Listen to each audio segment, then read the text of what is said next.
Hi everyone, this is Propeller Boy, and I'm bringing you an unboxing video today. My new Analogue NT Mini came in the mail today, and this is a device that recreates the original NES CPU architecture, but with crystal clear 1080p, 60 frame per second HDMI output, and a whole host of other functions. It can also play Famicom games. And so I'm very excited about this because this is going to replace my RGB NES and FrameMeister.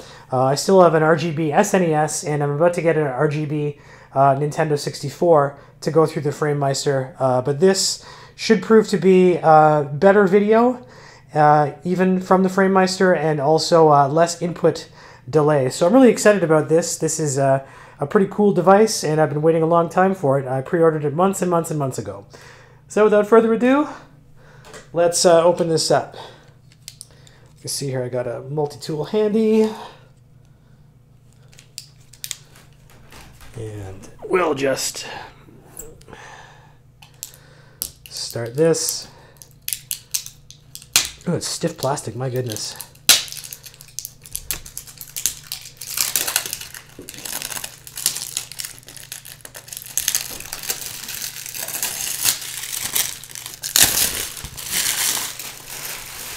So that takes care of the plastic wrap of the box. How does this open up? Just straight up? Okay.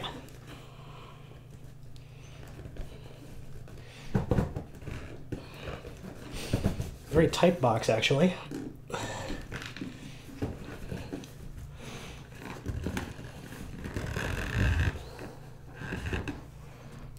Okay, there we are. So off goes the lid. That's a first glimpse inside the box.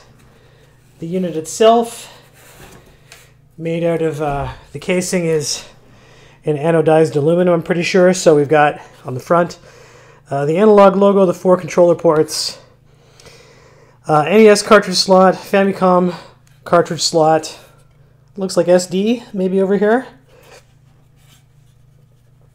Nothing on this side.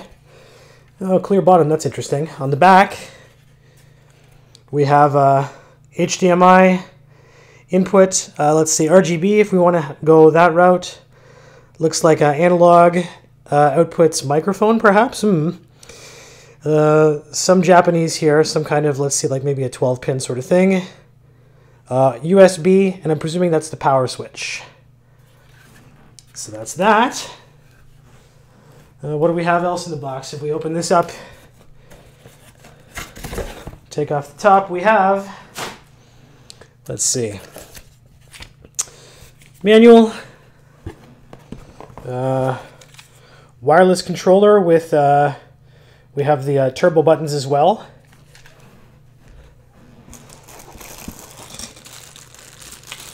Looks to be the power adapter. A couple of different power plugs, I guess, depending on your region.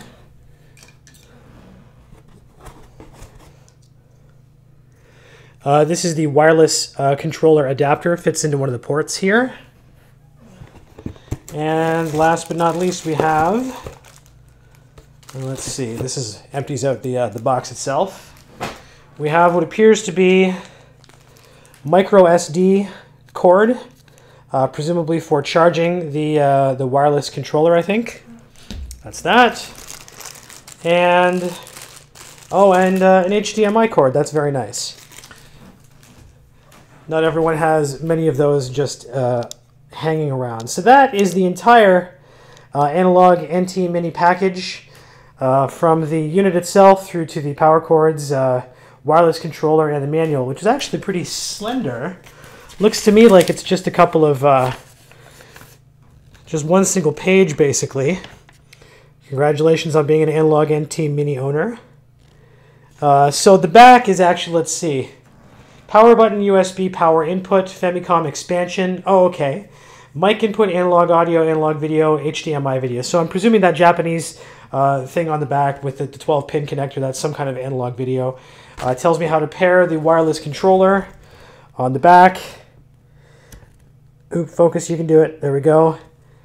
And it tells you that the only thing you need to worry about really is cleaning your game cartridges. There's also a couple of hotkeys. You can power on and off your system with some controller hotkeys. Come on, focus. Focus, camera. There you go. Whoop.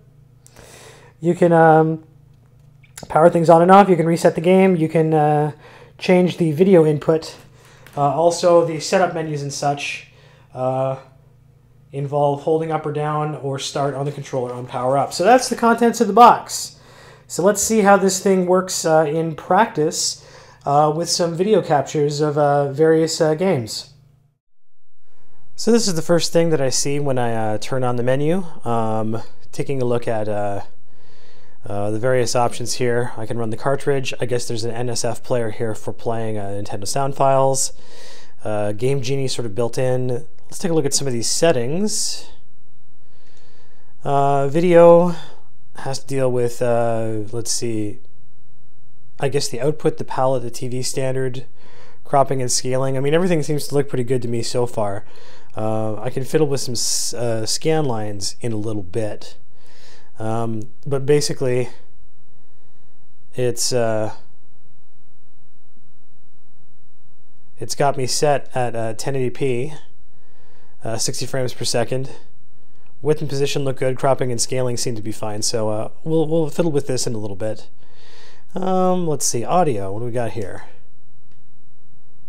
Oh, you can fiddle with the individual 2A03 sound form volumes. That's interesting. Don't think I'll necessarily do that. Same thing with the panning. Wow.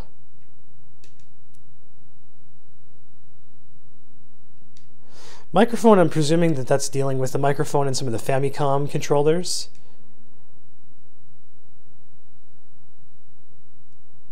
Expansion audio chips. This might have to deal with... I actually have a Japanese Castlevania III that I'm going to take a look at and see what the story is with the audio there. But let's not fiddle with this now. System, hotkeys, the menu hotkey is down in select, video switch, that's interesting, game reset, select an up, and the power off is select an A. Okay. Let's see. Startup settings. Oops. What do we got for startup settings? Title then menu, title then cartridge, menu, cartridge.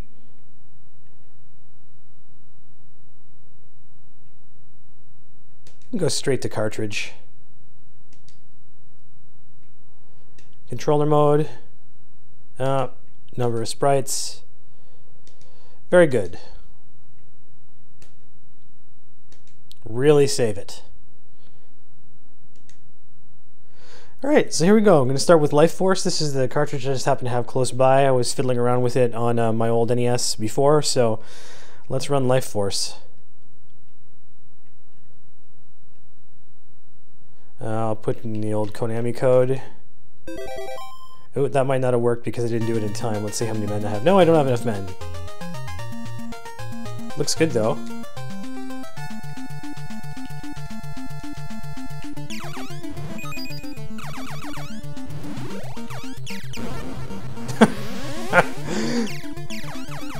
Okay, well, let's actually reset it there. Yeah, I can reset it from the controller setting. There we go, 30 lives this time.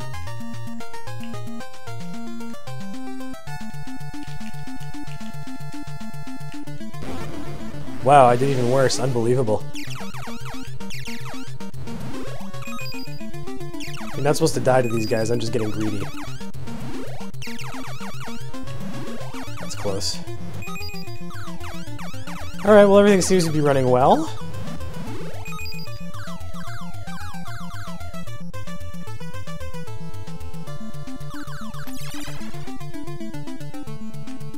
Sound is good. Everything seems to be running smoothly. 60 frames per second. This is an unbelievably unfair game. Just crap, you know, comes out of nowhere.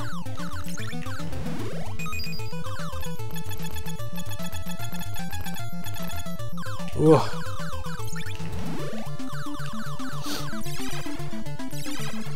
Everything looks good.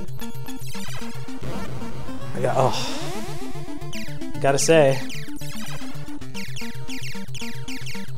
Alright, so that's Life Force. Can try running something with I guess a bit more complicated of a mappers and sprites and all that sort of stuff.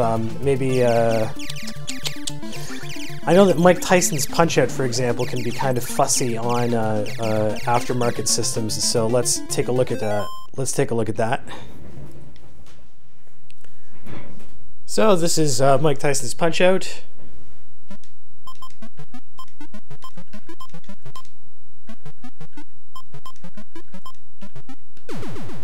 Gonna go straight to Mike Tyson and get my butt kicked, but seems like it's working okay.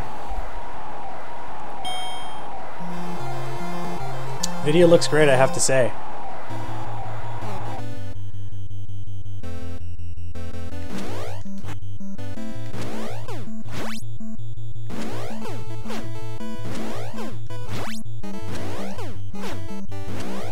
Oops. Ah! You're supposed to punch him depending on the direction he came from.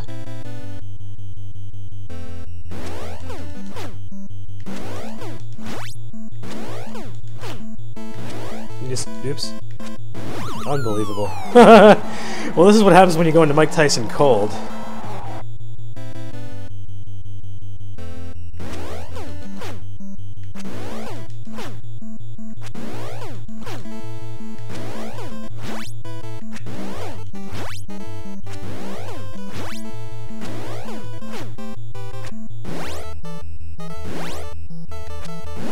Alright, well, so that's Mike Tyson's Punch-Out.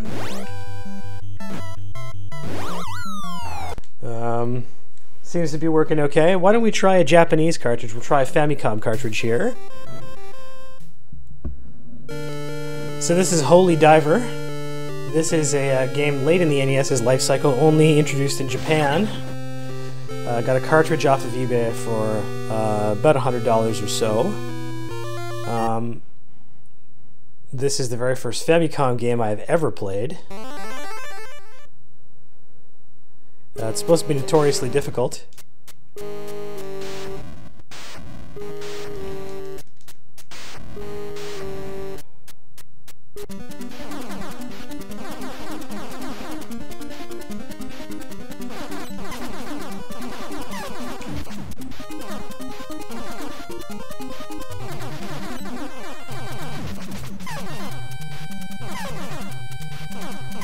Seems like it's running well.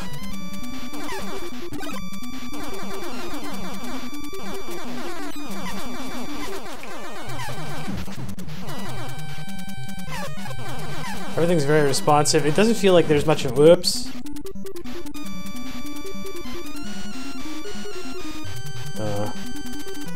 Doesn't feel like there's really any delay or anything. What am I supposed to do here?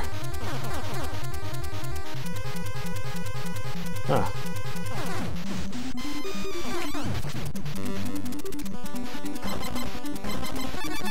Oh, magic power, okay. Maybe the magic power is supposed to do it.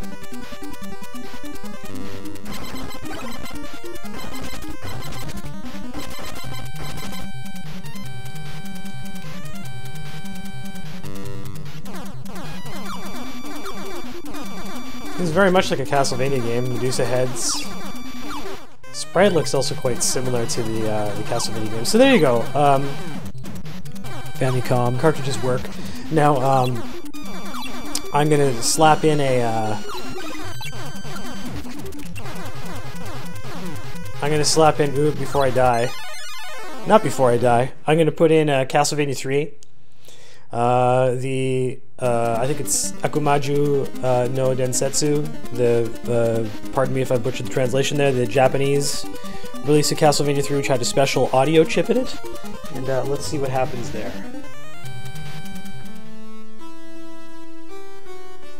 So this is the Japanese version of Castlevania III running the VRC6 chip with extended audio.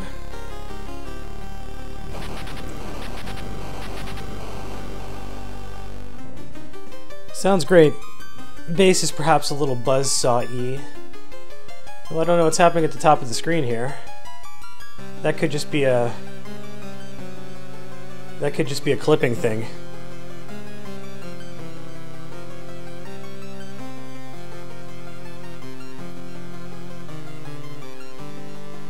Well, let's run some of the game. Oh yeah.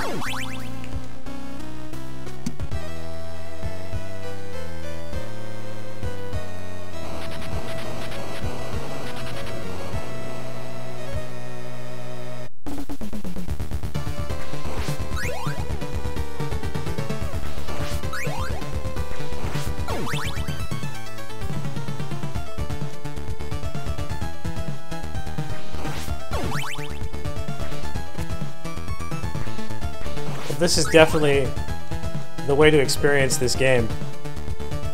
Video is crystal clear, not a hitch in the frame rate. Control feels nice and responsive. I'm actually using an original NES controller right now.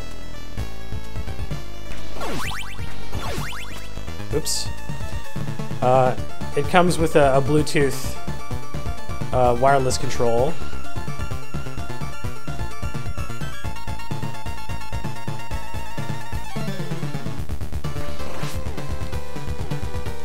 Play some of this music with the original Castlevania III cartridge, the North American version. You get a sense of it.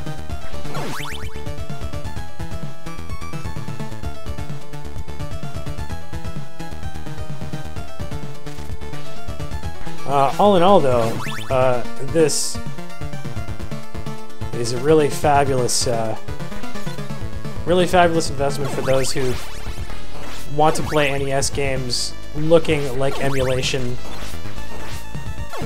on a TV with basically the original hardware. It doesn't have any save states or anything like that, of course, but it is a very nifty way. This has already definitely superseded my RGB NES.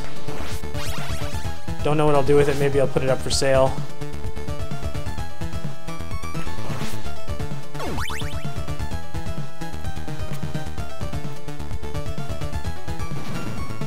Looks great, sounds great, plays great. So, here again for some reference. We'll play some comparative audio from both this Japanese Famicom cartridge and the North American release of Castlevania III.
And now for a little bit of a treat. This is gameplay from the most expensive licensed NES game you can get your hands on. This is Little Samson.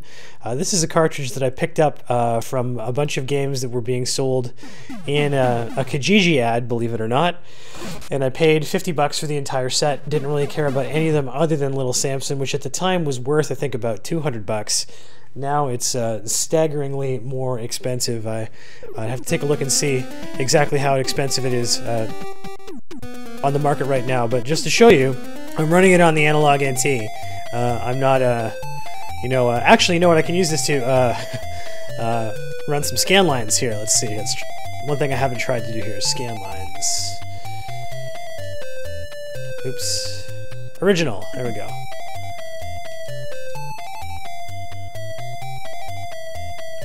So for those who are into the look of scan lines, it seems to do a pretty decent job. I would say better than the at least a 1080p than the FrameMeister does.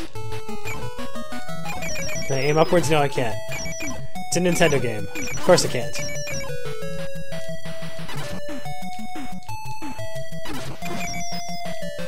Oh man, I'm gonna die. The wall jumping mechanic on this is a little funny.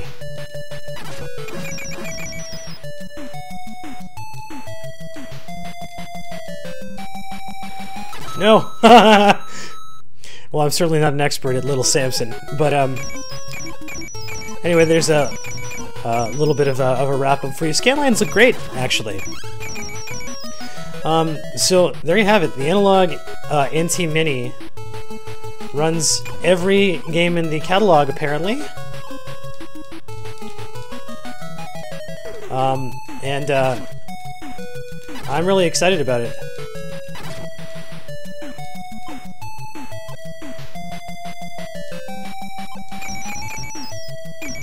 I'll just let this run for a little bit, and you can just enjoy.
Hey boomer buddies, give me a hug.